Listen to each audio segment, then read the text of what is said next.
Welcome back. Today we have the PCE inflation report, which, if it's anything like the CPI report we got earlier this month, it should come in, frankly, just at bang on expectations. We'll see. I wouldn't be surprised if going into it over the next couple minutes, there's a little bit more softness in certain stocks that are most sensitive. But we'll take a peek here in just a moment, and then of course we'll see what we get in the report. And the PCE is the Federal Reserve's preferred inflation gauge. It actually uses a combination of CPI and PPI. The last CPI report was right about bang on. But the last PPI report was a little softer than expected. That's why people do think that there's a chance the PCE report now could come either at expectations or slightly low, since again you're using a blend of those two sort of different reports to come up with the data for it. So we'll see, though. Who knows? You know, anything could happen with these reports. That's just the way it works. So let's see here. Okay, we've got the Qs. Oh yeah, look at that. The Qs actually selling down a little bit going into the report. So you can see some of that nervousness of the potential data leading to a little bit of a push down here. Let's go ahead and listen in and prep. So we got about 30 seconds to go for the PCE report.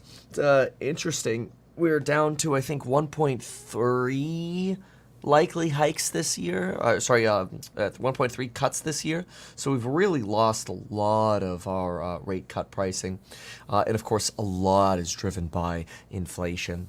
So I'll put these on these normal trade candlesticks, and we'll see what we get here. So, okay, we're looking for PCE deflator to be 0.3 month over month and core to be 0.3. Let's see what we get.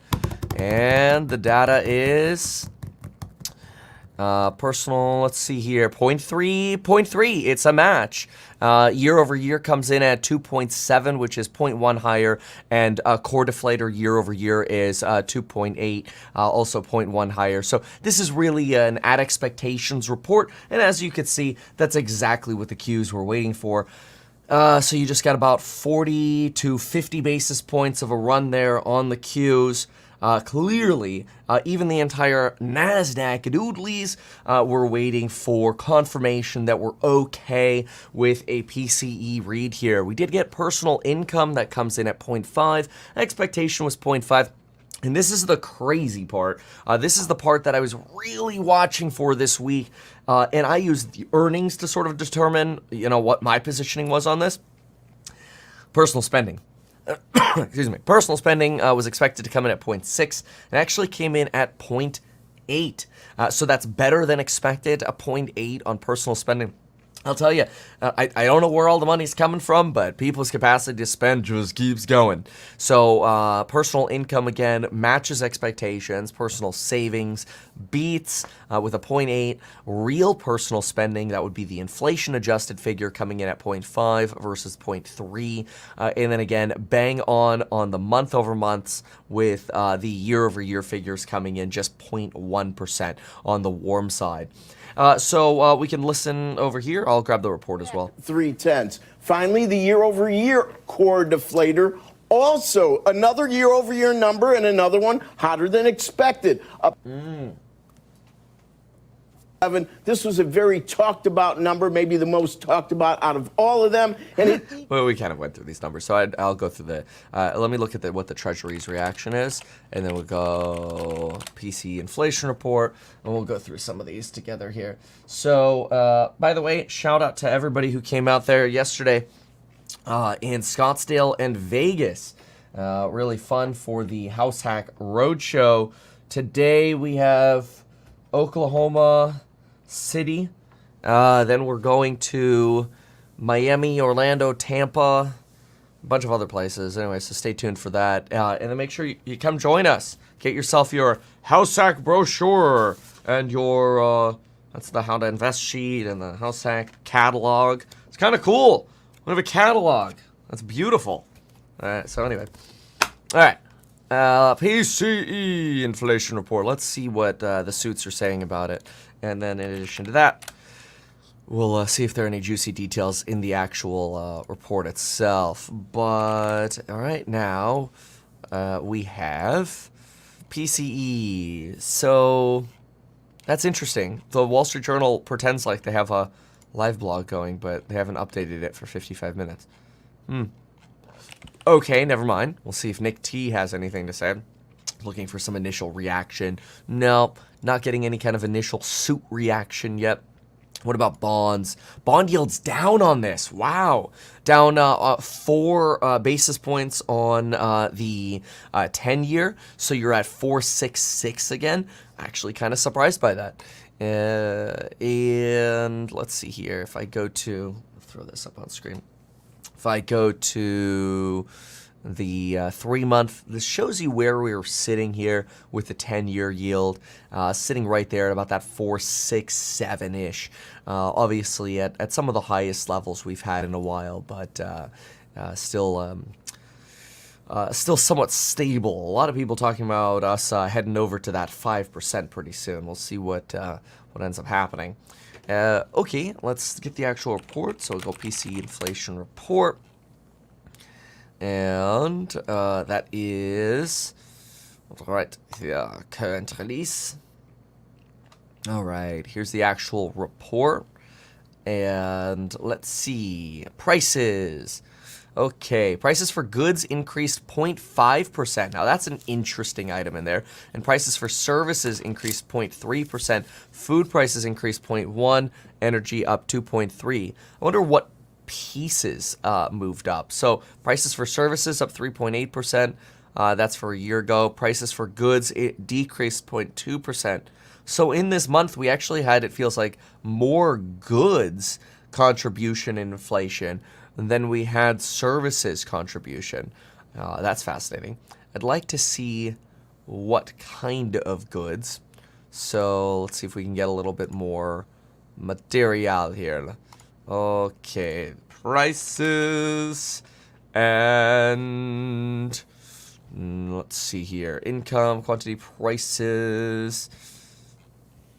Let's find out. Here we go. Personal income and its disposition, sort of breakdowns. That's fine. That's for personal income. What are people spending on, basically, right? These are annual rates. These are the personal income percentage changes from preceding months. So the way to read this is sort of look at the current current reporting month of March compared to the last month.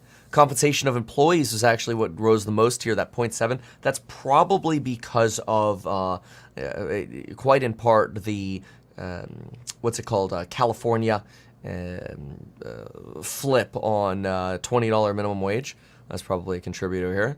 And then we have proprietors, and let's see here, supplementals to wages and salaries, 0.8%. That's quite a bit.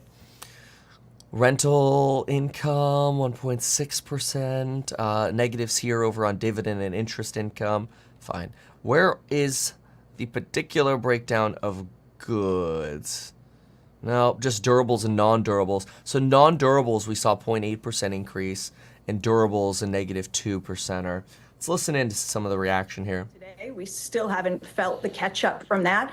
So, yeah, there are reasons why things appear to be stalling out, but I think we can understand them. And overall, this continues to be a really good story about where we are in this economy. The consumer is strong. The labor market is good.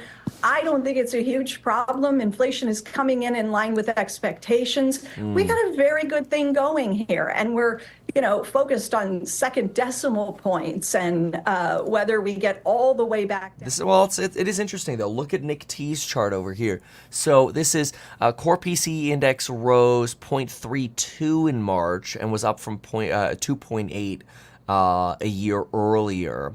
So, when we annualize this out, we could just multiply this by 12, and we'd get a little over about 3 and a bit. So let's see here, times 0.12, Yeah, 384. So you're seeing still a little bit of a push there. That's why I'm wondering that goods section coming up was really interesting. January's gain was revised up a little bit. 6-month annualized rate held steady, and a 3-month at a 4.4. This is going to keep those rates a little higher for longer, but we've already been anticipating that. So we can see this annualized over 3 months. We could see some volatility here. Now, we've had volatility like this before. As you can see here, you could get volatility down, you get volatility up, you get volatility down. The 3-month, less useful. 6-month, somewhat stable there around that 3% level. And of course, that year is coming down. It's just taking longer to really get that last mile finished. So good chart from Nick T. Let's make sure to drop a like. And then let's see here. Okay, so all right, let's keep listening here for a moment. A consensus almost that everybody, which would be shocking to me, everybody on the panel agrees the number's okay.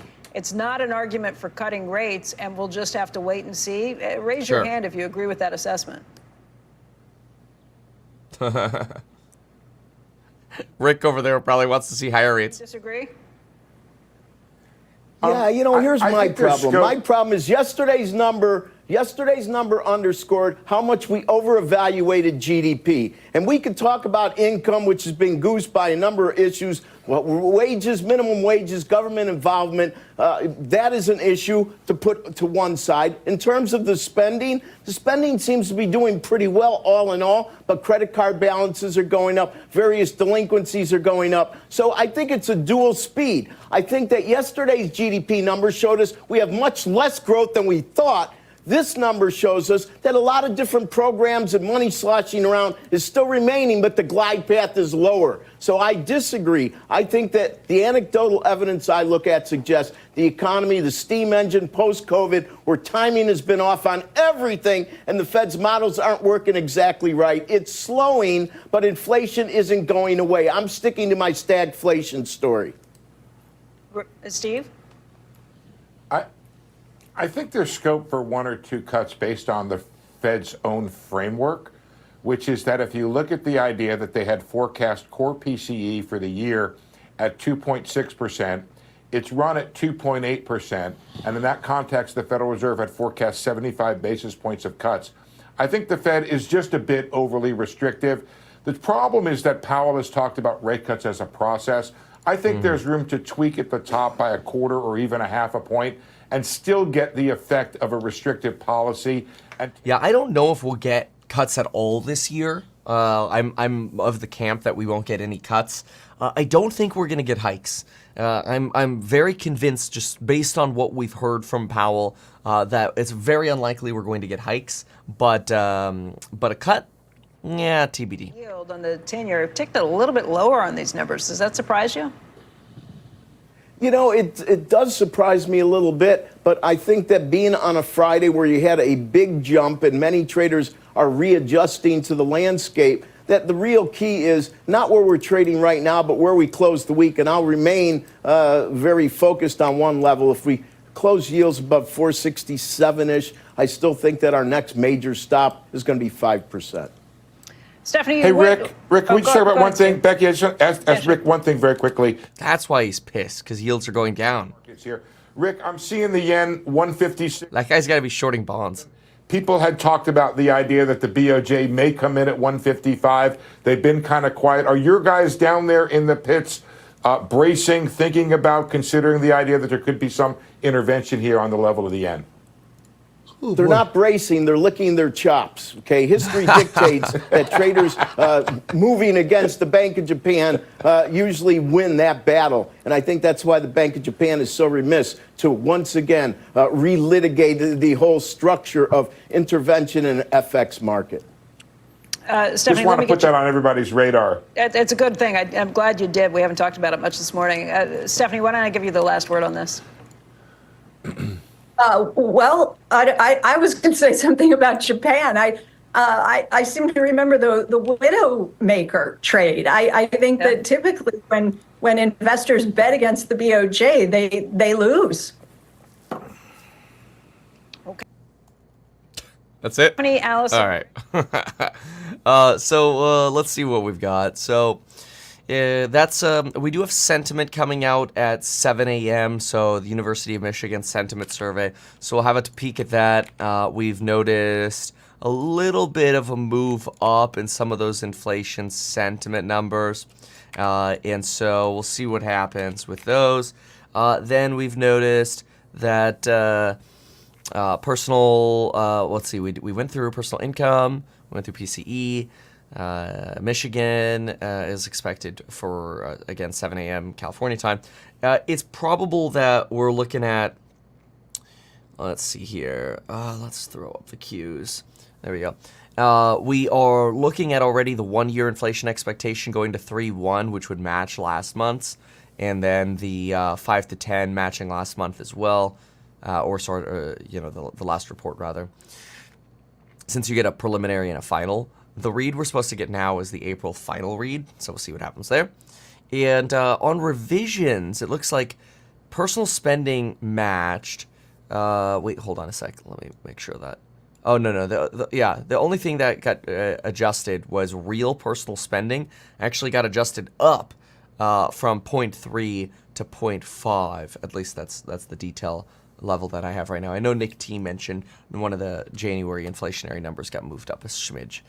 Okie dokie. So let's write that down again. Just to get a quick summary here. PCE month-over-month figures on par with expectations at 0.3, and then PCE year-over-year figures hot by 0.01% on core and non-core.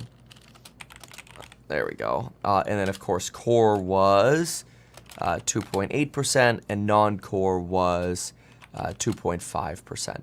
And then we saw that Nick T chart. Remember, when you annualize, you're just multiplying by whatever the period is. So, for example, when you're doing a 3-month, you're multiplying by 4. When you're doing a 1 month, you're actually just multiplying by 12. In that case of the 1 month, you'd actually be below the 3 month, which is very interesting. And then, with a 6 month, you're just multiplying by the average of the last 6 by 2. And obviously the year over year. It's just the year over year comparison. You have to be careful with the annualized, though, because they do exacerbate the impact of whatever period you're multiplying. So, for example, like if you're talking solar panels, usually you don't want to annualize Q4 numbers because that's usually when everybody buys solar stuff to get their tax credit at the end of the year. So that's one of the downsides of annualizing is you don't get the best potential data. So anyway, there we go. Only down 3.3 bips right now. I was actually surprised this went down at all. I thought this would stay flat, but okay. So, very well. Now, let's see here. We have... boy, I want to see what happens with the big ol'... The ones that reported yesterday. You've got up 25 on Snap. Amazon's up 2.9. Google up 11%. Amazon now 3%. Wow. Wait. Roku. Didn't Roku report yesterday? I thought they went positive. Oh my lord. What happened? What happened to Roku? Look at that. They skyrocketed and then crashed. Wait a second here. What the hell? What it is? Okay. All right. Roku. Price target cut. EBITDA seen moderating later in 2024. So, that's crazy. It must have been something I said in the earnings call. I have to look at that Roku earnings call and see what's going on over there. Because the numbers actually just came in fantastically.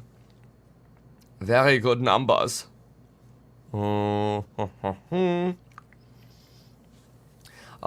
NHTSA starts review of Tesla's autopilot system. Aren't they like perpetually reviewing it? So Tesla, Washington Post. NHTSA reviewing autopilot. Okay, did Tesla do enough? That's the question. Okie dokie. Next. Let's see what else we have in terms of news. Yen pushes towards 157 per dollar as traders bait intervention. Yields drop after PCE beats forecasts. This is another surprise. It looks as if traders were positioned for another surprise on PCE as yields have retreated, even though the sum of today's data should normally push yields upwards. Core PCE was higher than forecast on a year-over-year basis and inline monthly. Personal spending grows higher than expected. Yep. And here somebody writes, well, I have to say I'm a bit shocked by those deflator numbers, which came in line with forecasts at 0.3 month over month. Judging by the market reaction, others are surprised too. As it turns out, the prior data for January and February was revised up. Right, that's what we saw Nick T comment on. So that's why I want to throw his chart up. How are our Qs moving? Let's just watch the Qs right here. Yeah, the Qs were up as much as 1.3% yesterday. And you've given up about 40 bips. You tried to start running again, but that got given up pretty quickly, I think, because of those Jan-Feb numbers. Let's throw in images. Disturb. All right, here we go. All right, so Jan-Feb. Jan-Feb revised up. And I think Nick T actually gave us how much they were revised up. It was, let's see here. Ooh, and then Zero Hedge has a good breakdown. Okay, we'll go through both of those. So Nick T says the revision was... See, I don't see the February revision. He just mentions January went from 0.45 to 0.45. Jan revised up to... There we go. 0.5% versus 0.45. Okay, got it. Then that's Jan. Judging by market reaction, others are surprised too, blah, blah, blah. Core services, excluding housing, rose 0.39. Okay, let's look at the zero breakdown, because the Zero Hedge gives us a nice little breakdown of super core as well. So I'll show this to you in just a sec. There we go. So here, take a look at this. Let's look at this together. So super core PCE month over month. We are here, and then here's the year-over-year figure. So we can see that slow decline. And these are just the super core numbers, which really takes out housing of the services components. And let's see here. Transportation services adds 0.1. You've got other services, 0.162. This is something that we've been watching, is this sort of like somewhat pain that's been coming from services coming in a little warmer. Though it seemed like when we were in the actual report, services weren't actually that miserable. Year over year here. Okay, let's see if we can find it. That's personal income. Services. Let's see here. See, they don't break it down as usefully. So yeah, basically just PCE excluding food and energy, energy, and market-based PCE. Ah, well. I'll keep looking. Go away with your pop-ups. Release highlights, tables only. Let's try tables only. Oh, they're going to download a PDF. Here we go. Historical comparison. Yeah, not too useful. All right, whatever. Let's hop in over here for a moment. BofA Securities. And I would say for a couple of months, actually longer, you've been feeling pretty good about things. I have. And yeah. still, and even after all this recent stuff, I think the way you phrase it, the bell curve between stagflation and recession, there's a lot of room for things so not much room in between. Yes. That could be good. Yes, exactly. And I think that, what we've been pointing out is that in conversations with clients, I feel like there's been this swing from the world is ending, we're going into a recession, to inflation is out of control, it's stagflation, but there's, 98 or 96% of that bell curve is, all the rest of the scenarios that are more likely to happen. And I think that what investors may not be appreciating is that the economy is actually doing okay. Maybe it's slowing a little bit from last year because of things like fiscal impulse and, other factors, but consumption is still healthy. People are still gainfully employed.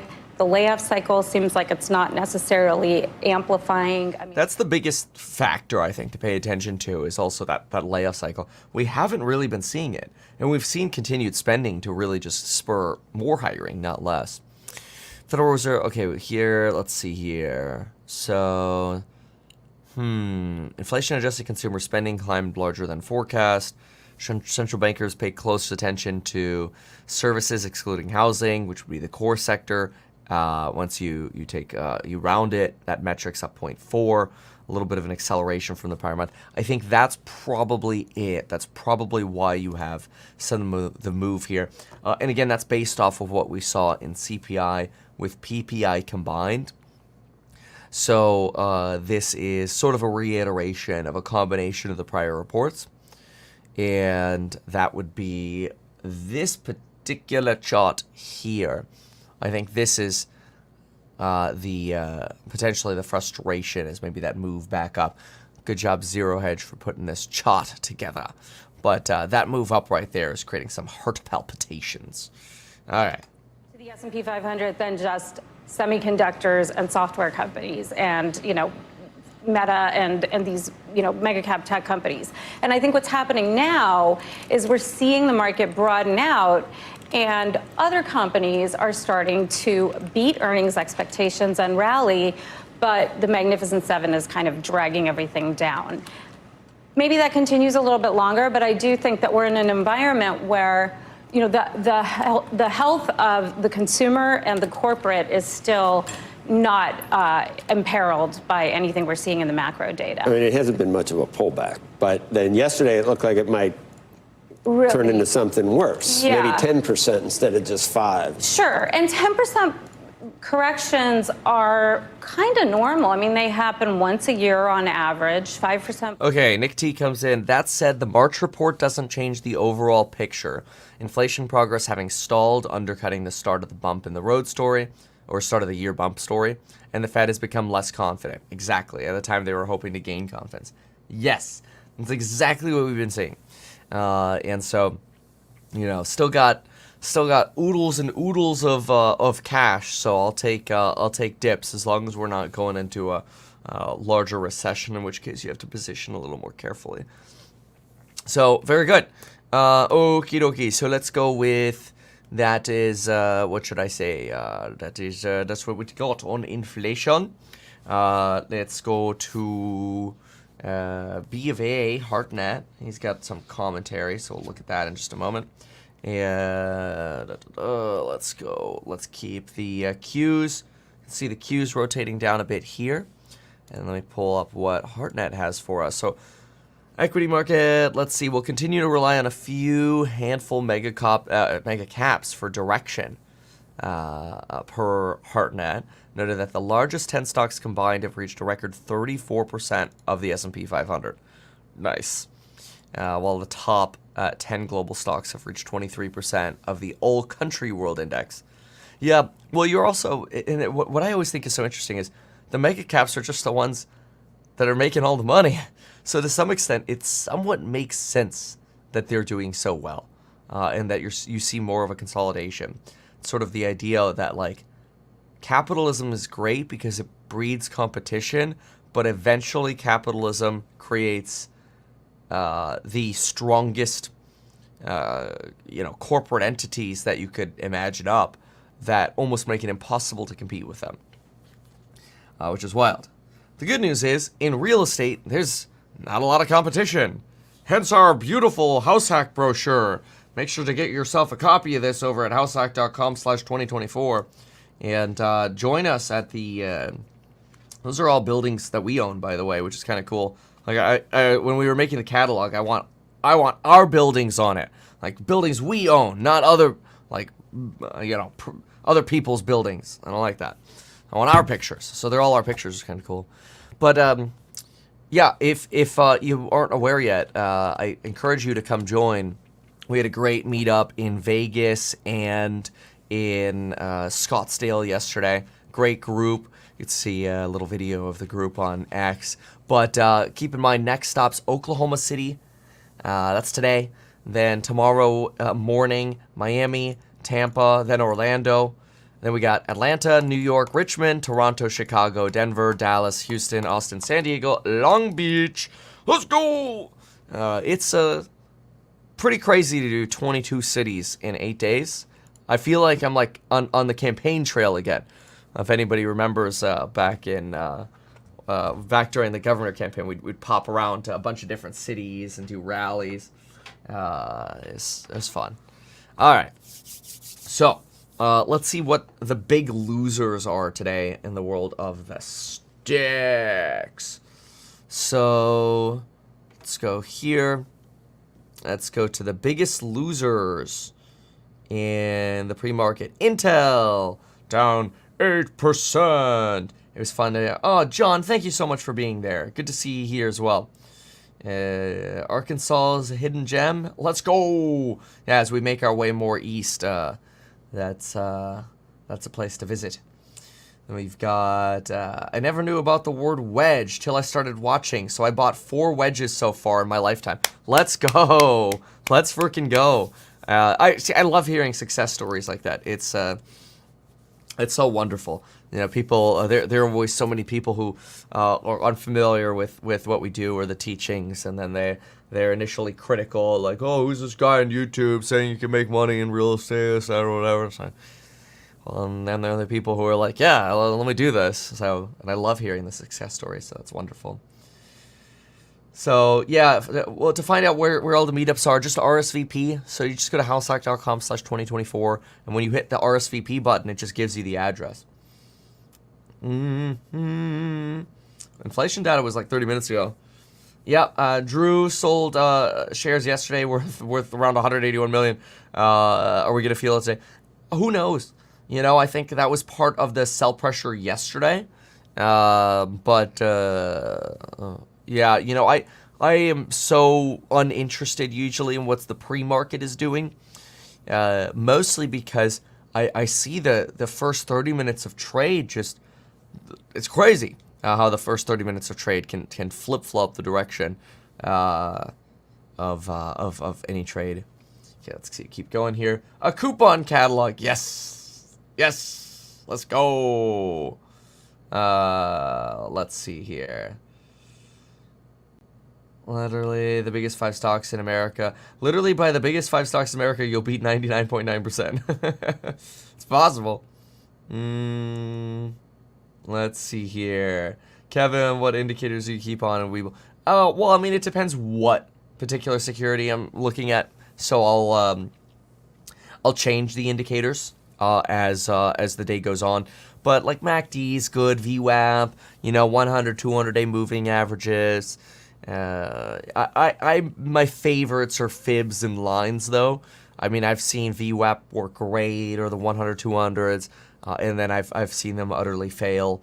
The lines are pretty amazing, but you really have to just respect them. Like, if you're gonna confirm a breakout and you're short, then you need to close your position, and vice versa, obviously. So I you know, the lines to me are my faves. My faves.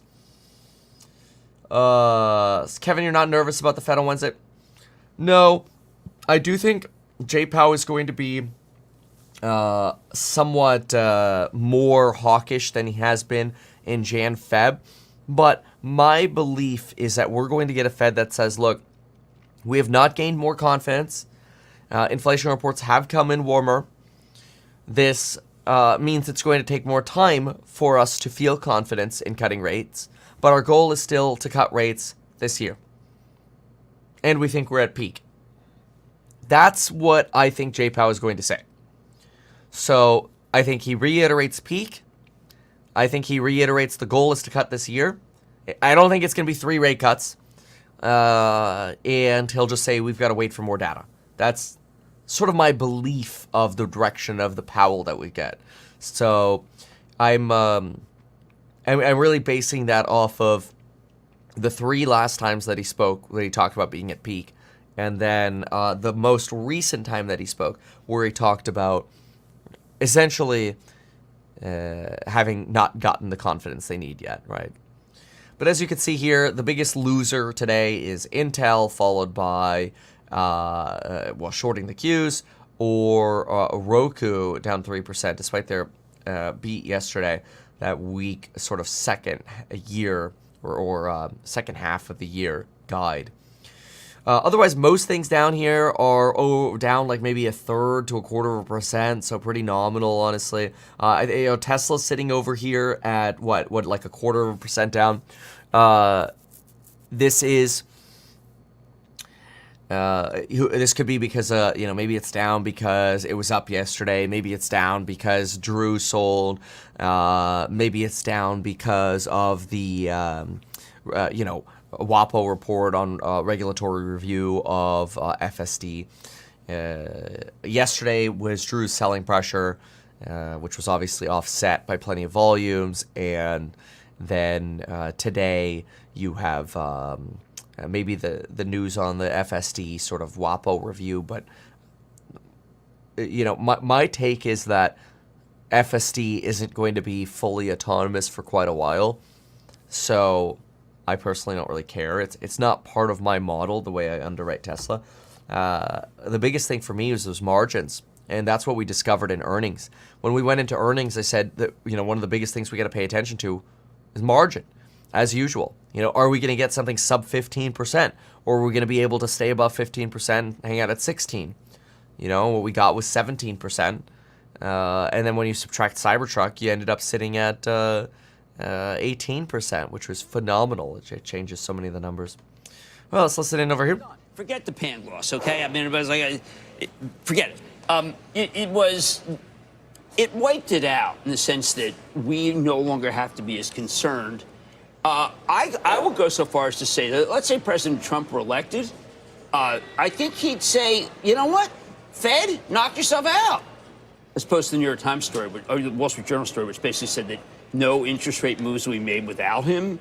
This number was good enough to make it so that Powell is now able to say, if things don't go our way, we can cut again. We can. Because it was not stagflation. That was an amazing story. It's not stagflation. That's what happened. We took stagflation off the table, David. Oh, so it lasted for less than 24 hours. Because we got rid of the stag or the inflation? The stag. More the stag than the More the inflation. stag. Got it. Yeah. Okay, well, thank you Right, for that that would be the analysis. GDP report coming in, a little bit lower there at 1.6, which is so interesting because, let me look at that again, GDP, because we'll probably get revisions, but I want to look, I think that was just the initial, GDP report for Q1, but let me verify that, 25. So GDP advance, yeah. So, okay, so it's not the final read yet on GDP, but yeah, 1.6, that was a little oddly low, especially since when we compare to the Atlanta Fed, GDP sitting at about 2.7. You can see that right here, 2.7. All right, going back. Did you see that number? By Jim Vanna? Yeah. Your partner? Your pal?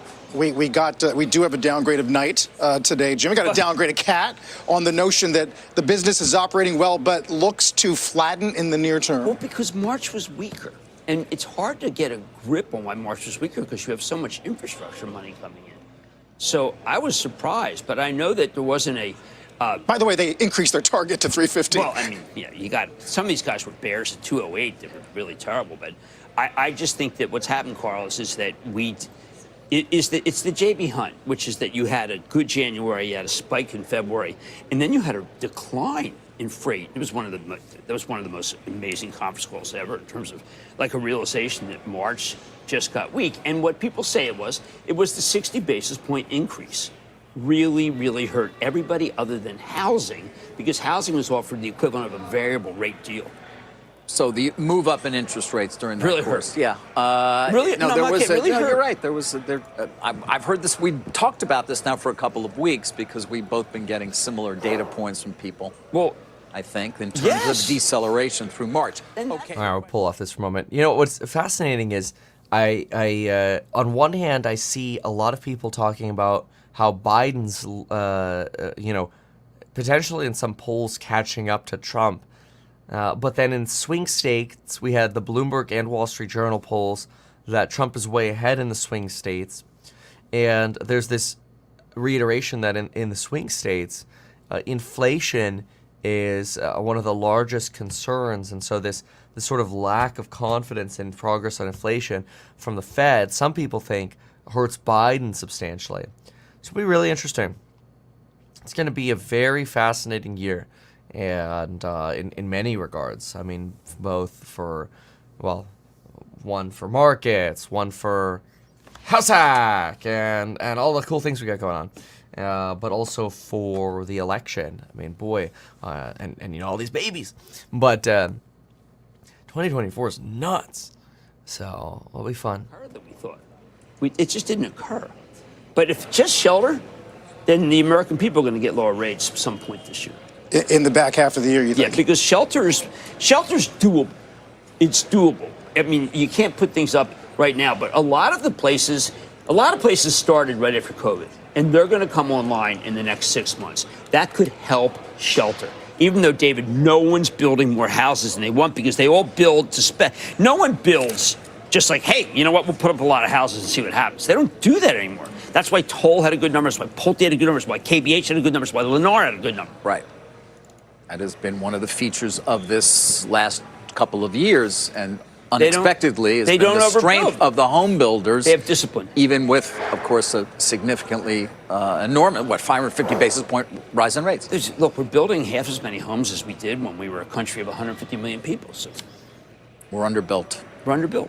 We're underhoused. Wow. You're on today. Oh, yeah. Oh, yeah, JR, there's no doubt that PCE and CPI are lagging reads. No doubt about that at all. That's just what the Fed's standard is. And honestly, I think there's an intention for it to lag. I think they want it to lag because if they lag and get 2%, then you're even less likely to get a resurgence above 2% because you've basically held so tight for so long that you potentially over-tighten. As opposed to if you used leading data and you cut too soon that you potentially reanimate. So I think it's actually intentional that they use lagging data. But yeah, that's why, again, my base case is no cuts this year, but no hikes either. Let's take a look at some of the winners now. We've got Snap up 25%, Alphabet 11.5%, Microsoft 3.6%, Amazon up to 5%, ARMS up at $100 again, Enphase up at 109. Somebody was on live yesterday and bought for 99 bucks. Good for them. Great job. I was expecting more buybacks to be a little bit of a signal from Enphase, but who knows? Maybe they'll buckle up for those now. Palantir at 22 bucks. So a lot of optimism here. A lot that are up over 1%. The Q's up 91 basis points right now. Apple's up. Let's see how BTC's doing this morning. BTC's actually dropping down to about 64K here. So I don't love seeing BTC drop because sometimes I think it could be a little bit of a leading indicator of some pain in the Q's coming. JR says, problem is shelter CPI could actually go lower on rate cuts instead of higher for longer. Could actually go lower on rate cuts instead of higher for longer. I think because you're referring to inertial inflation. Yeah, I mean, there's some aspect of that. Okay. So, let's see here. That's what I've been saying too. Since Q1, no cuts this year. Yeah, what you'd really have to see is you'd have to see like a sudden drop of the inflation numbers, like to really kill the idea that there's a second wave. So let's say the next CPI report. Let's look it up. CPI schedule of releases. Okay, so let's say you have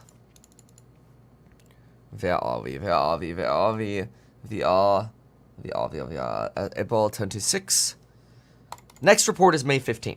So let's say you get a May 15th CPI that comes in soft, like inflation actually is finally starting to come down. That's not going to be good enough. We're going to need another one. So then we'll need the June report, or the one that comes out in June, which is the May report. Then we'll need, if that one's good, then you'll need another one. And you're really probably waiting until about July 11th before you really create a little bit more confidence for the Fed. So if you get the release of May, June, July that all come in Gucci, maybe you're getting, because I think the Fed meeting is the 3rd week of July. No, it's the 4th week. It's July 30th. So maybe July 31st, the 2nd day of the meeting, you'll get a rate cut there if you get 3 good reports in a row. I think that's what they're looking for. Give us 3 good reports in a row. If you don't, well, then they just don't cut. But yeah, BTC dropping here. We have a bearish leading indicator. Despite those absolutely sexy and incredible earnings, really blew my expectations. So yeah, the Q's kind of given up a little bit.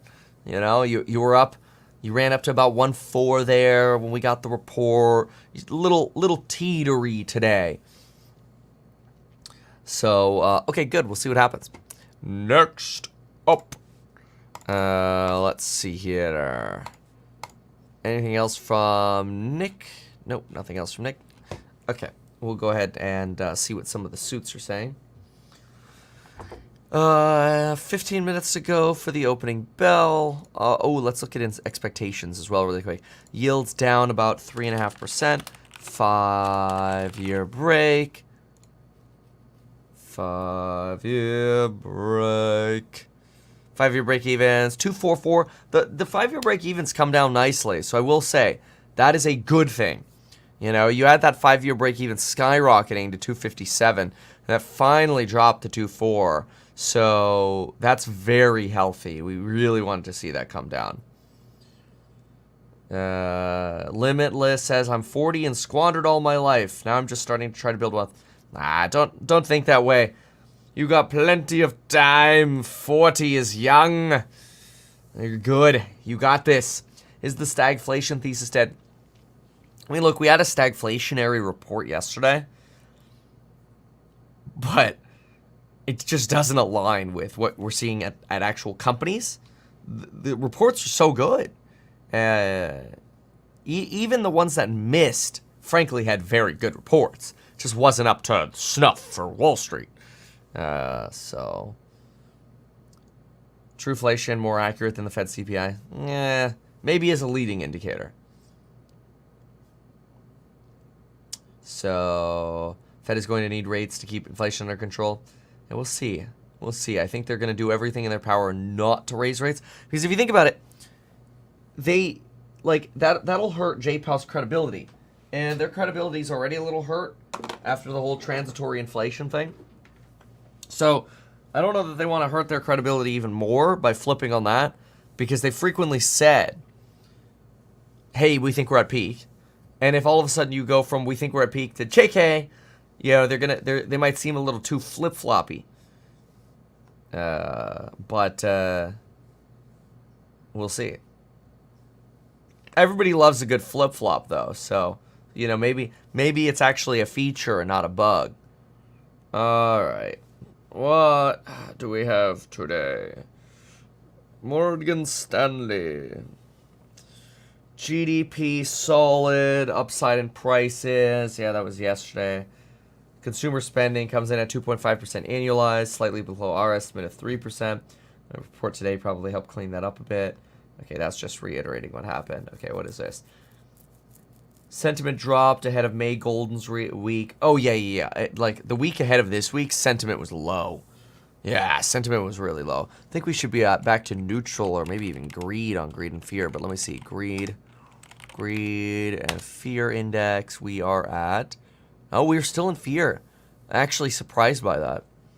So, well, let's see why. Maybe that'll go away today. But so fear is... 1 week ago we were at 32. Previous close we were at 40. So we're a little bit better at 39 now. Market momentum is obviously stalled. Ah, yeah, net new 52-week highs is at extreme fear. That's what I've been saying, this sort of like topping out of the market.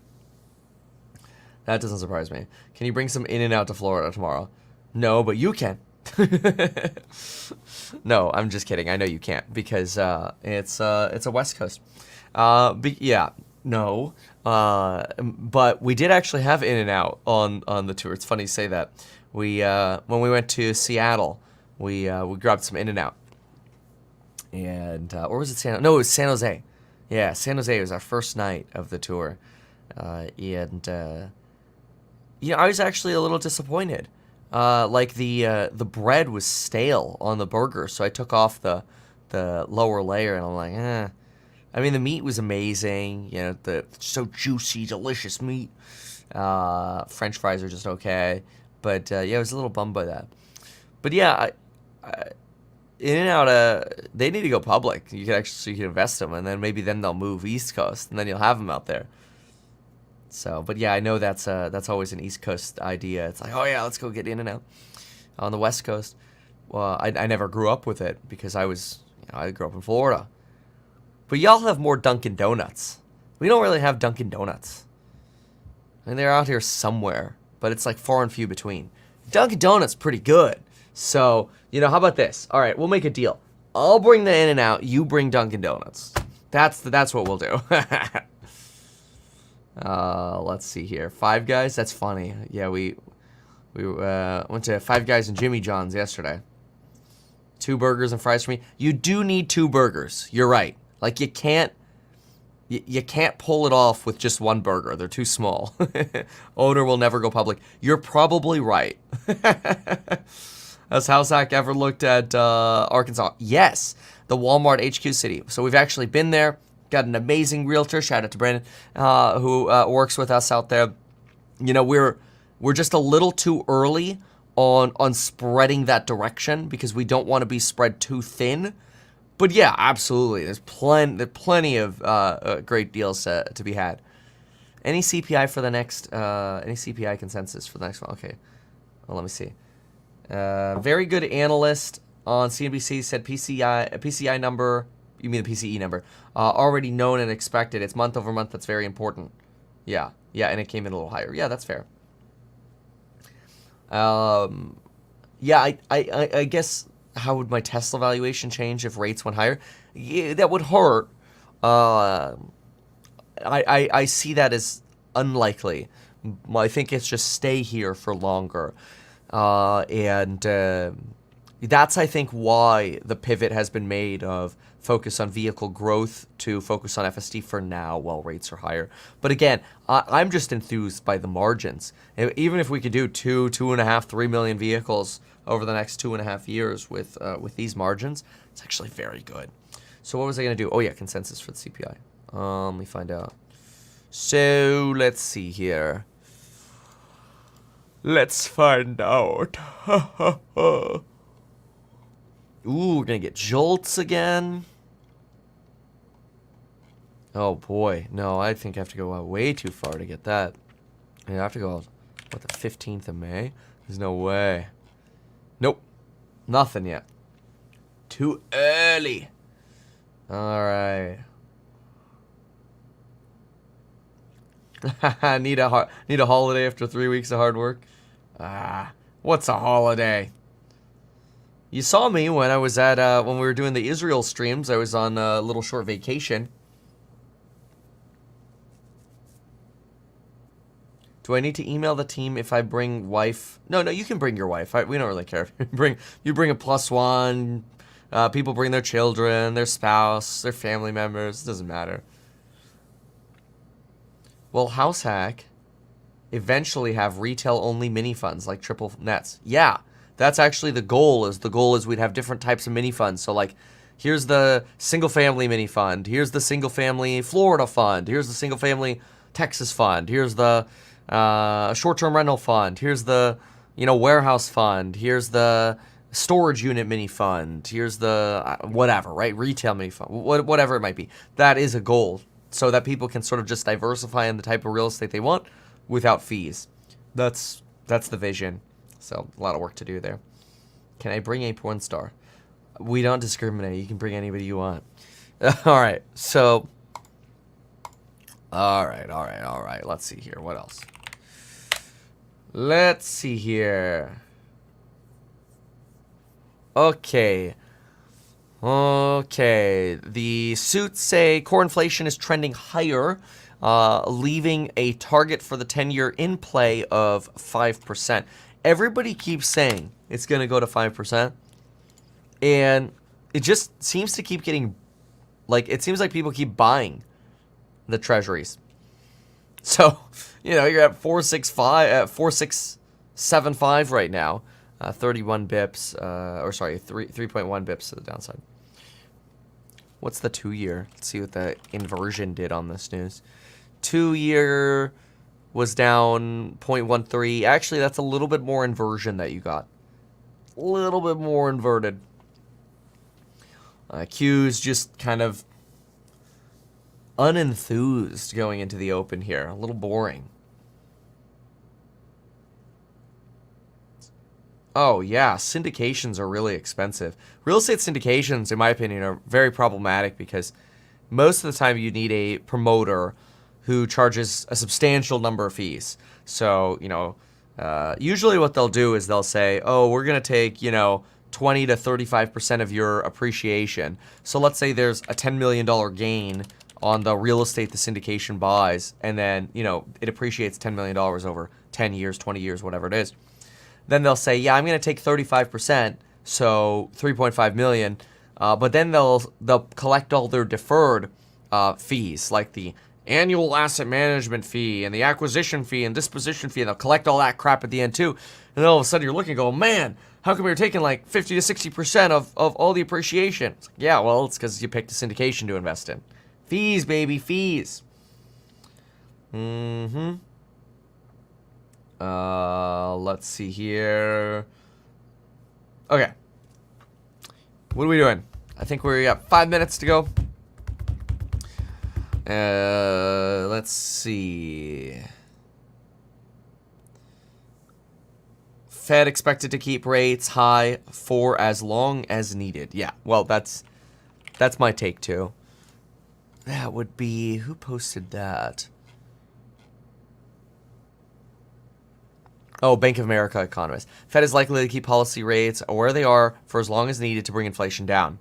They also expect the Fed to announce the tapering of the balance sheet runoff. Yeah, which that's a way of stimulating, removing tightening is a way of stimulating. I think it's so bizarre that you could potentially have a balance sheet runoff. I think it's crazy. But, yeah, anyway,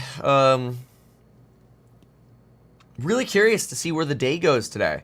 We had some really great, fantastic numbers yesterday. Theoretically, if we were a fundamental-based stock market, which, let me be clear, we're not, but if we were just a fundy-based stock market, we should be rallying today. Now, Bitcoin disagrees. Bitcoin's very disappointed going into the open here. Bitcoin lost about $700. So so we'll see about that. How is Househack finding wedges? What? How is Househack finding going? And do you think Househack will be able to obtain that $3 million wedge? Oh, funding is what you're asking. Good. Yeah, I mean, it should be good. It just depends because, people will sign subscription agreements and then they actually have to wire their money. It's sort of like a two-part process. But we're pretty optimistic. Yeah, we just want to operate on a cash basis. We could finance and pull it off. But what's most important for Househack are the mini funds. Yeah, that's what really enables Househack to get sort of the cycle of multiple cash flow going. multiple generating cash flow. That's like House Hack succeeding with mini fund creation through whether we make like a Fundrise style app, which we're building, property management suite or whatever. If we could just get multiple cash flow through mini funds, creating all the different mini funds, whether it's publicly listed or private or both, that's the game changer for House Hack. People on the tour, they ask regular, Kevin, what's the biggest risk for House Hack? And the biggest risk is mini funds taking longer than hoped. So we got to have the best possible product in those mini funds to make sure they're attractive to people, and that lets the flywheel really take off, which we're very excited about. But otherwise, yeah, I mean, sitting around and owning $50-60 million of real estate, I don't know, that's kind of cool. You get the rent checks, you know. Anyway, all right. So let me see what other info we can get here. Okay, here. Point spending, elevated inflation to keep 5% yields on the table. Yeah, the move in spending is something that's interesting too. People just keep spending. We saw that on those earnings report too. Spend. Yeah, BTC sort of forecasting a little bit of that red there in the market. See that red coming in the Qs here right before the open? I think that's BTC forecasting right now. How is Enphase rallying? I think Enphase, it is shocking to me that they did not. I thought they were going to fall more after their last earnings report. But I think you just have a move here on Enphase because you have this this incredible belief that like we're almost done with that the correction, so to speak, for solar. And something to remember is as other stocks get more expensive, like Google and Microsoft, as they get more expensive, Enphase and even like a Tesla looks relatively cheaper, right? So you get the multiple expansion at all the others, and you don't yet get that at like a Tesla or Enphase. At some point, you end up catching up.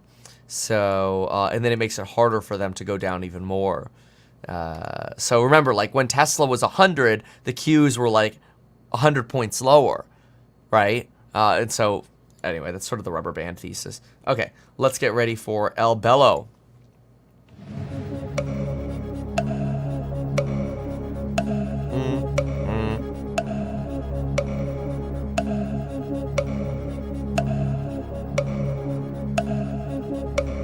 Okay. Particularly China, so it's easy to sneak in. A lot of what we're doing is what we're going to be talking about with Mike Wood.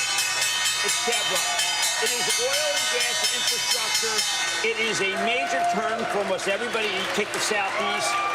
It would be everything from Dow Chemical there to what Sanjay's talking about with the gigantic spend. I feel like they did not hold that button as long as they should have. That was pretty lame. That was like the shortest bell I feel like I've ever experienced. Okay, so which way are we going? Enphase wants to go down a little bit. You've got, looks like the Q, I mean, Q's trying to find a direction here.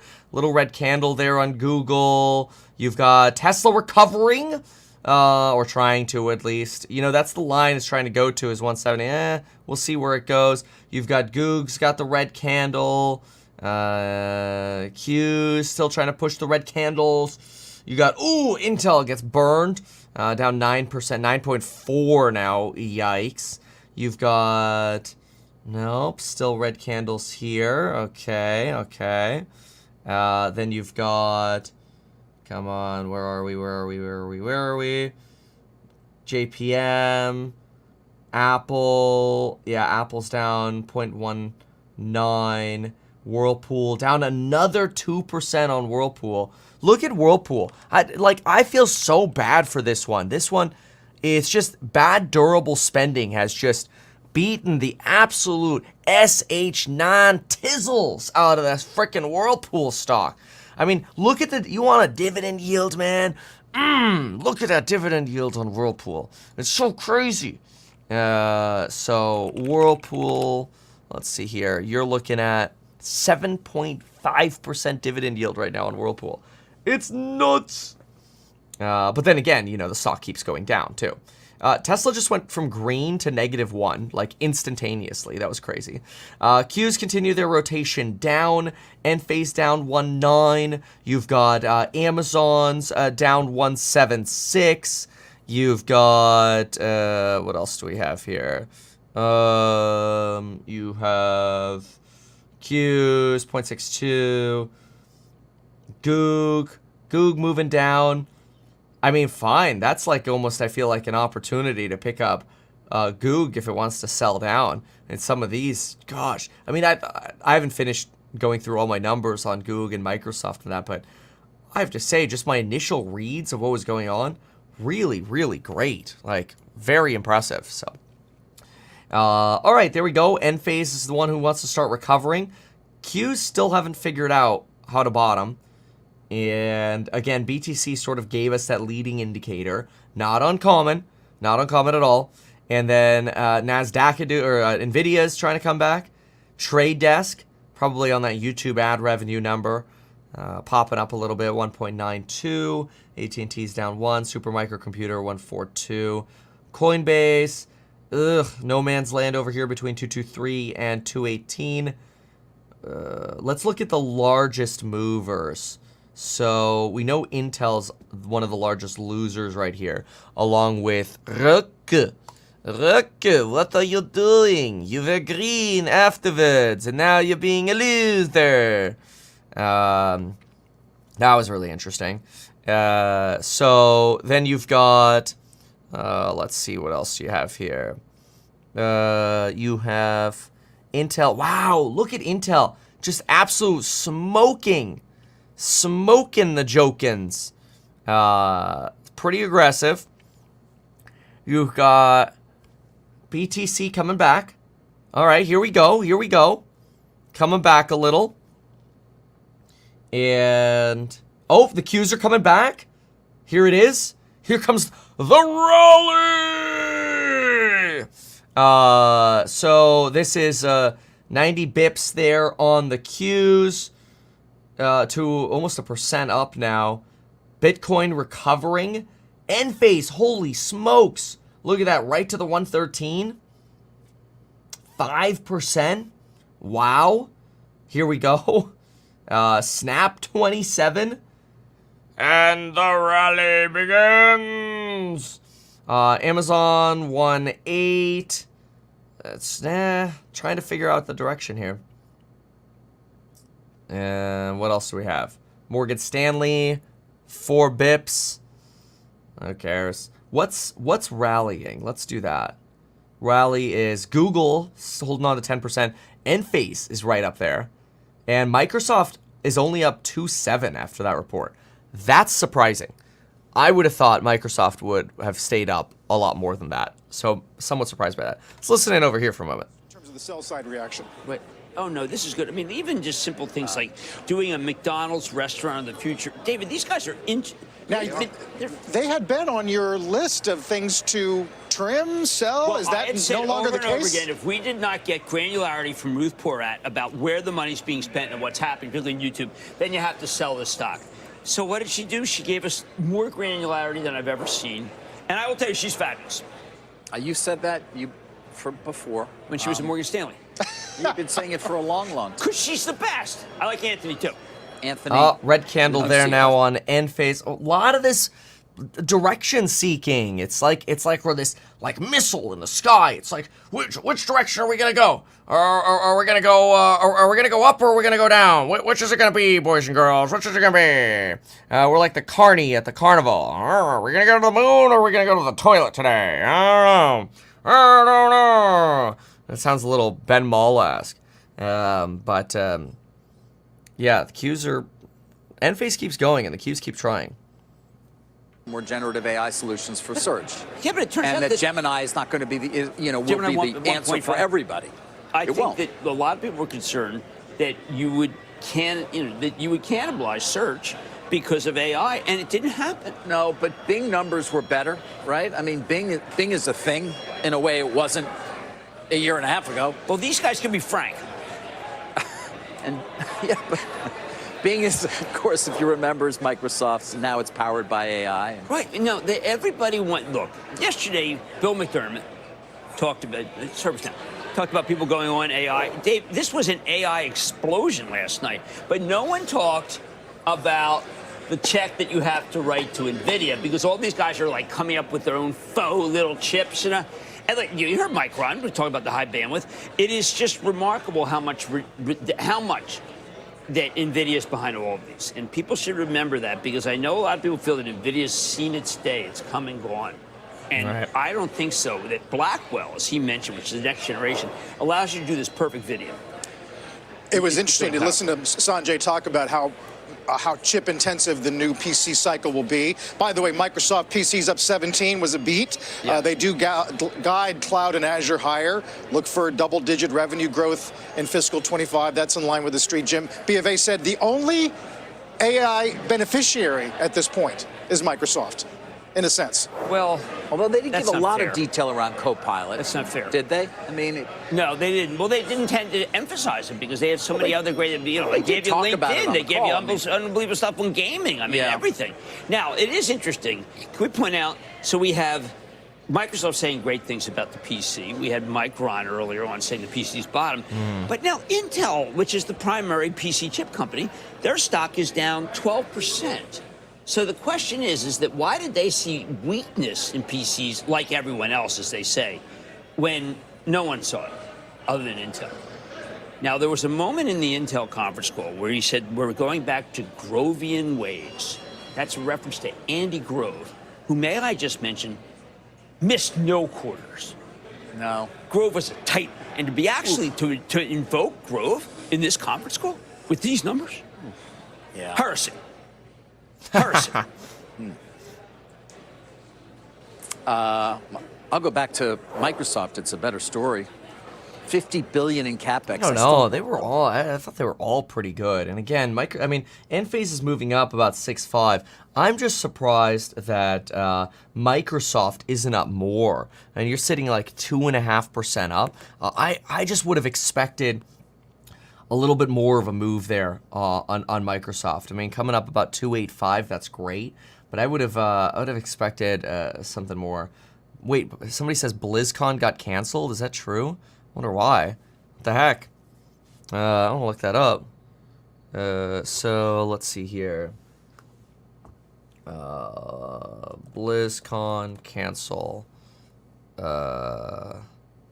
Okay. Wow, not to hold it in 24? Why?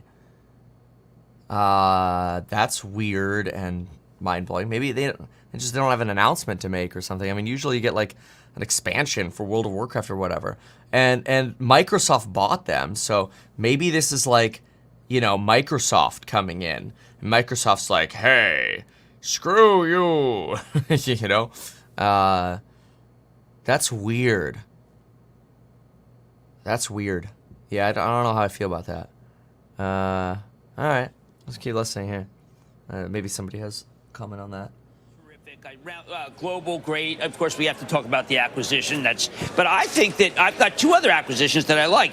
You did a renewable energy acquisition, and you did PDC, which was Colorado. So I'm asking, rather than go to the big dog that we may have to talk to that isn't complete, how were those and how'd they help you? Well, Jim, you're right. It was a really strong first quarter. And, of course, those acquisitions, along with our base business, contributed to strong operational performance, strong financial performance, and strong shareholder returns. Operationally, this was the highest first quarter production in the history of our company. And first quarter U.S. production was up 35% versus last year. On financial performance, it's the 9th straight quarter with adjusted earnings greater than $5 billion and an adjusted return on capital employed greater than 12%. And all that translates to... This guy literally just said such a freaking mouthful. I have no freaking understanding what the heck he just said. And I did also have to send a little buy-sell alert. And so let me see here. I just need to send the screenshot. I already posted it. I just need to send a little screenshot. So when I have option contracts and I'm playing options and stuff like that, I can send my screenshot and my heads up. So there we go. Post. Okay, perfect. Yeah. So, okay, cool. So, let's see here. Ugh. There we go. All right. So, what I'm noticing is, remember, next coupon code is Tuesday for the buy-sell alerts. Actually, for all the courses on building your wealth, so pay attention to that. Okay, let's watch here for a moment. We've got Microsoft at 1.9. We've got Enphase. I'm really surprised that Microsoft is this low on this. So let me write that down. I want to go through a little bit more on Microsoft too. Intel's down 13%, which is freaking crazy. So you've got MSFT only up 1.8. I mean, what a give back, right? This is just crazy give back. Enphase over the 113. Tesla's down about 1%. Look at that 170. Failed breakout on the 170. This is forecast by BTC, right? Like, BTC told us things are going to be a little bearish at the open. And they were. Now, are we going to bounce? That's the question here. So we've been watching for this. I mean, the Qs have tried, and they're struggling. Tesla's struggling to break through that 170, at least today, right? Then you've got, let's see here. Goog, 10.5. Gave up a little bit, but really holding on to that 10%. Snapchat's starting to bleed out a little bit. It's still up 23%. Amazon was up 3%. It's only up 1.7 now. You know what's really kicking butt right now is Enphase, which is really interesting. You've got, yeah, Q's here. Wow! Roku, punishment. Oh, how dirty. Dirty, dirty, dirty, dirty, dirty. 8.7% now. Oh, my Lord. Picking up Penny says, I'm not fully back in Enphase yet. Need to, no breakout, please. Well, 113 is, let me see. Do we, oh, we're above 113 right? It should just rubber band around 113 again. I sold Enphase for a tax loss harvest move around, it was like in the mid 120s. And so now I'm at the place where, you know, we're past the tax loss harvest window. And so you, like, I bought back a little. I got some exposure to it yesterday, and that was obviously lower. So, yeah, I'm really curious to see if we can hold on to that 113, but some optimism there for sure. Okay, so what else? BTC is trying to stage a recovery. This is interesting. That's the Snap and Roku bleed out. Is wild.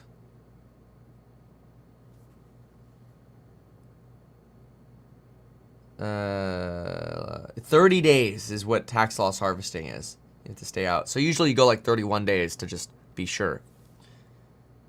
Yeah, what is Matterport doing? That's a good question. Matterport.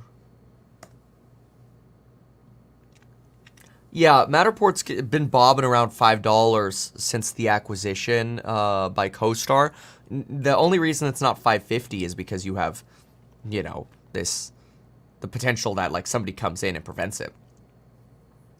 Yeah, if you're a course member and you want to bundle up to another course, just email us at staff@meetkevin.com and we can take care of you.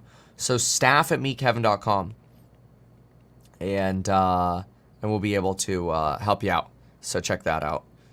Okay, let's see here. All right, let's see what other news we have going on. It seems things feel a little stable today. So let's see here. Oh, how interesting. Okay, that's funny. I thought I was selling an option for because I had another option going overnight. And this is why I love the Webull P&L thing. I thought I was selling it for break even. I actually sold it for $1,800 profit. Let's freaking go. That's all while we were live right here. So that's cool. I will post that because I must clarify. I mentioned that I was selling it for roughly break even. Actually was up. about 1800. Boom, skiddy boom, skiddy boom. There we go. All right, cool. So now Q's trying to come back up in about 1%. Very nice. Enphase trying to rubber band back down to that 113. Okay, let's find news. So my stock market and trading friends, it says here retailer stocks are due for a boost as wages grow. Wages and salaries rose 0.7% for a second straight month this March. That's good news for the American consumer, but perhaps more importantly, it suggests that the labor market remains solid, which will allow the Fed to stay on hold longer. Well, yeah, duh. Okay, very cool. So, what else? Any news on Zim? I know freight costs have been coming down substantially. Let me see. Zim. Oh my lord, 16% today? Look, how do I have lines for Zim out of nowhere? It's like running from the 12 line to the 1353. I don't even remember drawing those. They're just there. They just spawn in. I'll tell you if there's any news on Zim. Let's find out. Zim, integrated shipping. I remember shorting them at like $96. I wish I held it. But they have... Nope, just volume surge. No news. Momentum, baby. Momentum. Government wages went up 0.7 probably. Oh, yeah, probably.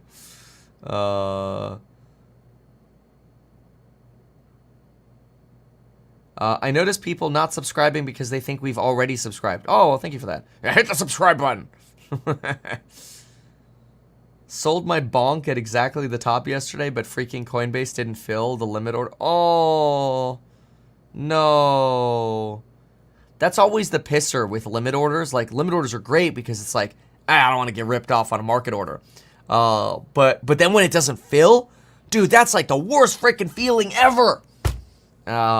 So sorry that happened to you.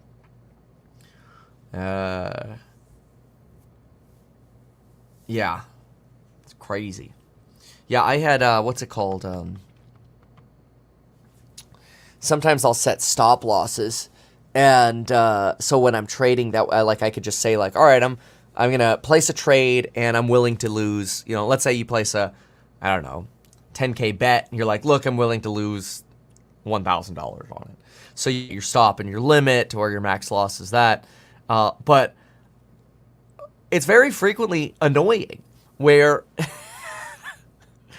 you'll like the stock will drop right to the trigger point of your stop, and then it'll just start rallying. It's like it's like they know where your stops are, the suits, and it's just like, let's go blow that guy out.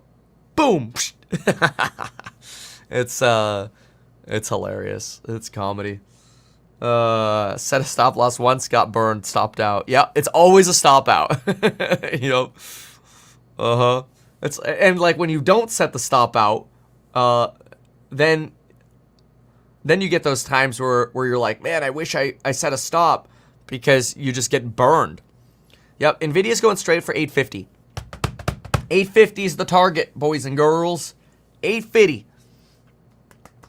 So that's where we get rejected. Yesterday when we broke out of the 796, we were expecting to potentially run up to about 850, and it took 2 days, and here we are. So looking at about hitting 850 here pretty soon, actually. You've got, oh, BTC recovering. Qs are recovering. Let's go. That's good. That's bullish. Very good. Will Roku have a nice bounce back? That's a good question. Yeah, I know Roku is just hitting a little bit of pain right now. Roku 9.4. Ouch. Let me look at also, I want to see what's going on with Tesla's historic volatility. One of the problems with Tesla right now for owning options is the volatility is really, really high because it's just sort of been going up the last 3 days. That volatility is going to come down, and that's actually going to make it cheaper to buy calls again. Probably, Let me see when. Oh, still elevated. Oh, it's coming back down to average. Yeah, it's coming back down. So I would guess being red today, you're probably going to see a massive volatility drop on Tesla. And that'll actually make it cheaper to buy options. Meta's pumping up 73 bips.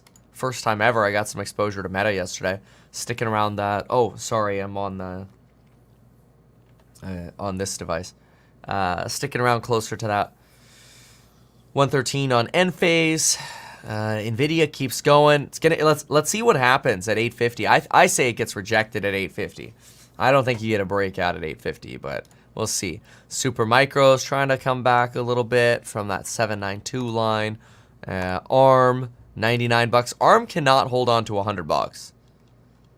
They're really struggling there.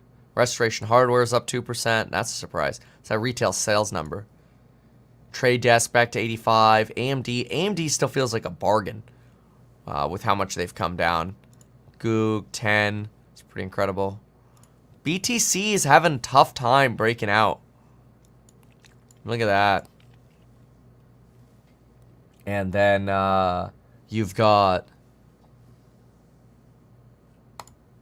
Nvidia can't do it. Look at that. It can't do it. That's it. That's where you go short Nvidia right there, baby. Let's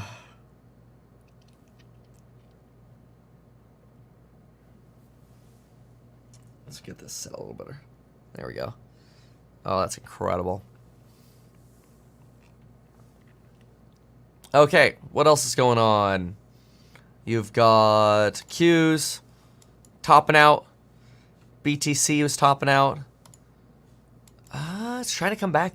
The market wants to rally. Apple's only up 0.14, and they've got their iPad event coming up. They really need to impress at the iPad event in order to sort of stop the bleeding of the stock. Look at Roku, down 10% now. The iPad event's critical, especially since iPads have seen lower sales for quite a while. So, a little disappointed by iPad sales. Okay, what else? What do you think they're going to do? Do you think they'll actually finally come in with a bigger iPad? Like a 14-inch iPad? That'd be kind of cool. You know, every inch matters. Okay. Alright, Q stuck around 1.2. Goog. Amazon, 2%. Alright. Let's go back to some news. Let's see what there is. We would like some news. Oh, here's one. Another expiring coupon code and price increase on Tuesday, which is just in a few days, right before Fed J-Pound meeting. Make sure to check that out in the links down below by going to meetkevin.com. Huh. Ooh, Nvidia just broke above 850. It's at 851. Let's see if it can hold that. That's actually really bullish if it can. I'm skeptical. Look at that. It's trying. You really got to break it on the 5-minute candle is usually the trick. So like you go to the 5-minute candle and you would want a whole 5-minute candle to break above that. That'd be a good sign. Yeah, yesterday I posted a tweet. It was so funny. Somebody, life insurance. Somebody, we posted a tweet. Cops called, and we had too many people at an airport. Anyway, it was funny. We actually called the cops, but we do that up front. Anyway, yeah, we posted a tweet, and somebody's like, "Did you at least offer the cops life insurance in as little as 5 minutes?" It's funny. Anyway, yeah, look at that. This is on the 1 minute. You're seeing that pop on Nvidia. All right, what else here? Commercial real estate debt is back with a 170% jump in sales. Wow. Oh my gosh, not CMBS's. It's like 2008. Intel tumbles the most in 4 years. Guidance underwhelms. How's DJT doing these days? Let's take a peek. DJT. Oh yeah, I could have played the sound clip. It's about 39. Pretty good. Oh yeah, here you go. A few more minutes of this, and you got an official breakout on Nvidia. Did Roku finally bounce? Let's see, Roku. Because they were down, what, 10.5 the last time we checked? Yeah, only down 8.5 now. Let's see if we can break through this. End phase. See, look at that. End phase right below 113 again. Just couldn't keep it up. So hard to keep it up. Oh, Nvidia don't care. Michigan soon. We don't have Michigan on the list. We do have Chicago, which obviously I know is different. But it's probably the closest. That's as we get back from Canada. We get to go through customs in Chicago. Woo! I hate going to customs. Nothing against the people. It's just bureaucratic. All right, what are y'all saying about Palantir here? Palantir, ooh, 3% move on Palantir. And I don't think we really had any... when are the Palantir earnings? That's what we got to look at. All right, let's find out. So we're going to go Palantir. And we're going to go for...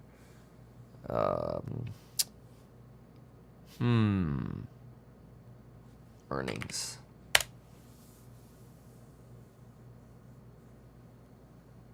May 6th. So still got a while to go on Palantir earnings. The average move for earnings is expected to be, well, the average move is 18%. The expected implied move, 13% for Palantir. Dang. It's going to go up. Okay, we got 5 minutes there on Nvidia. And Bitcoin continues its recovery. Wow. Okay. Oh, yeah. Sentiment comes out in 1 minute. All right. Okay. Let's get ready for that. Start getting some call options ready in case we beat. Let's go. Or puts in case we don't. Let's find out. All right. I'm ready. We're ready. University of Michigan Sentiment Survey is 1 year inflation. Ooh, it comes in hot. 3.2 versus the 3.1 expected. The 5 to 10 year comes in at 3. That's a match. Sentiment came in a little lower than expected. 77.2 versus the 77.9. Current conditions come in at 79. Little miss. Expectations, little miss. 76. Ooh, but that little bit of warmer inflation market doesn't care at all. Doesn't care at all. Nope, no interest at all. At least, unless it's slow. But, yeah, 3.2 on the 1 year versus 3.1. And sentiment down. So sentiment down, inflation expectations up slightly. Yeah. The Qs are like, who cares? Senta what? We're going up, not down, bro. Tesla's trying to bounce, trying to stage a bounce over here. And did Nvidia confirm? Yep. Nvidia breakout. All right. I'm gonna go make some more coffee, and we'll go into the course member live stream. Yeah. Nice to see you in Vegas last night. Nice to see you too. Thank y'all. Yeah. Hey, seriously, go to househive.com, click the investor tab, and then the little RSVP. Come join us. You'll get one of these beautiful catalogs. We made this catalog. It took a lot of effort. It's beautiful. It's like, what, 16 pages on the inside or whatever. The cool thing is, we made it in a day. So we're pretty fast. But pretty excited about it because it looks really cool. Nice binding, too. And it's like, delicious. Feels nice and soft. You just want to touch it. Anyway, join us. Go to househack.com. Read the PPM over there. May 1st fundraising deadline for that accredited investor round. And my goal in life is to prove these investors right. They made a good choice investing in HouseHack. Obviously, can't make guarantees, but I think if we can hit it out of the park with what these shares are worth in the long term, then it's a great way to build a really good reputation of being able to build fantastic companies. So we're excited about that. All right, is that Sarah talking about? On Money Movers to talk more about the company's growth outlook. No, she's being boring. That's unfortunate. Okay, fine. All right, let's look at the sticks while we listen to. Oh, what are they? What's this? Many different metrics. These are April final reads. So 2 weeks ago we get the mid-month read. These reads have actually moved quite a bit, which is a bit unusual. So we go from our headline Michigan sentiment for the April final from 77.9 to 77.2. That yeah, brings we read all this. We know this. All right. NVIDIA's trying to come back down, so it's popping up a little bit. Wonder if it's that 850 U-turn. Even though I'm a licensed financial advisor, real estate broker, and becoming a stockbroker, this video is neither personalized financial advice nor real estate advice for you. It is not tax, legal, or otherwise personalized advice tailored to you. This video provides generalized perspective, information, and commentary. Any third-party content I show should not be deemed endorsed by me. This video is not and shall never be deemed reasonably sufficient information for the purpose of evaluating a security or investment decision. Any links or promoted products are either paid affiliations or products or services which we may benefit from. I personally operate and actively manage ETF and hold long positions in various securities, potentially including those mentioned in this video. However, I have no relationship to any issuers other than HouseHack, nor am I presently acting as a market maker. The Qs did not care. They just really did not care. Very interesting to me. And then Tesla keeps having these pull downs to like the upper 167 range. You're now bobbing around, you know, this 169 level. Very interesting. See which direction this takes us. But BTC failed its sort of recovery there. You can kind of see we topped out and now we're rotating back down. A little bearish today after what were actually really amazing reports. I'm pretty surprised by that. And I mean, the Qs are obviously very bullish today. All right. Very good. Thank you again so much for being here. I'm going to go make some coffee. Will investment in HouseHack outperform mini fund? I mean, HouseHack is a growth play, so hopefully, right? That would be the hope. Mini fund would be more stabilized yield and appreciation of real estate. So they're very different investments. One's venture capital, one's investing in real estate. And so we've got investment bankers involved to make sure the valuations are fair. So, yeah. Good question, though.